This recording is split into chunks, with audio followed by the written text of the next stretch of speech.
keterangan tertulis yang dirilis Selasa malam, identitas korban kedua belum diketahui. Saat insiden penembakan terjadi, korban tidak membawa sama sekali dokumen identitas diri. Sesama WNI lain yang dirawat di Rumah Sakit Idris Syah Serdang juga tidak mengenal almarhum. Sebelumnya, penembakan terjadi di perairan Tanjung Ru, Selangor, Malaysia pada 24 Januari 2025. 5 WNI ditembak aparat maritim Malaysia, 1 WNI tewas di lokasi kejadian, sementara 4 lainnya sempat mendapatkan perawatan di rumah sakit.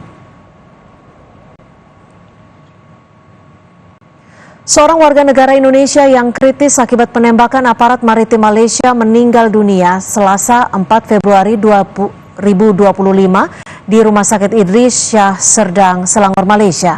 Almarhum telah menjalani operasi pengangkatan ginjal karena terkena peluru, namun kondisinya terus memburuk hingga akhirnya meninggal dunia.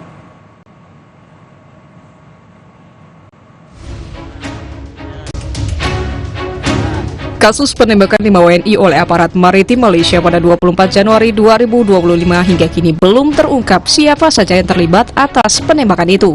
Di tengah pengusutan kasus penembakan, kini pemerintah justru mendapatkan kabar soal kasus pidana lain. Menteri Perlindungan Pekerja Migran Indonesia P2MI Abdul Qadir Karding bilang ada indikasi kasus diarahkan ke perkara pidana lain, yakni tuduhan membawa narkoba atau penggelapan senjata. Melalui Atasé Polri KBRI Kuala Lumpur, Karding meminta proaktif mengawal kasus ini dan meminta penjelasan dari kepolisian Malaysia.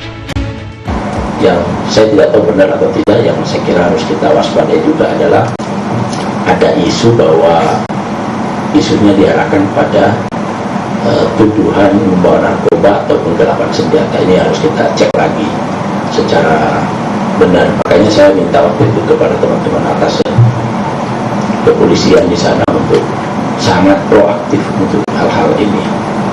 Jadi kira-kira begitulah info terbaru. Desakan untuk mengusut tuntas kasus penembakan WNI oleh aparat maritim Malaysia juga datang dari buruh dan Ketua MPR RI Ahmad Muzani. Muzani mendorong dilakukannya penyidikan yang objektif dan tuntas oleh aparat Malaysia. Hasil penyidikan dari aparat Malaysia termasuk soal kebenaran dalih penembakan versi aparat Malaysia. Apakah dalil atau dalih yang disampaikan oleh aparat penegak hukum di Malaysia itu benar dan seterusnya? Karena itu telah mengakibatkan korban melayangnya nyawa warga negara Indonesia di Malaysia akibat dari penembakan kepolisian sana. Karena itu kita minta agar Kementerian Pemerintah Malaysia melakukan pengusutan dengan tuntas tentang peristiwa ini. Karena ini wilayah hukum Malaysia, harus dilakukan di Malaysia dulu. Nanti hasilnya bagaimana kita mungkin nanti setelah itu kita berbicara. Terbaru, Kementerian Luar Negeri menyampaikan korban jiwa warga negara Indonesia dalam insiden penembakan oleh aparat Malaysia di Selangor bertambah. Penembakan itu menyebabkan 1 WNI atas nama Basri asal Provinsi Riau meninggal dan telah dimakamkan di kampung halamannya. 1 WNI berinisial MH masih dirawat di rumah sakit, 2 orang WNI lainnya sudah dinyatakan sembuh dan tengah diambil keterangannya oleh kepolisian Malaysia. Tim Liputan, Kompas TV. Saudara, perkembangan penanganan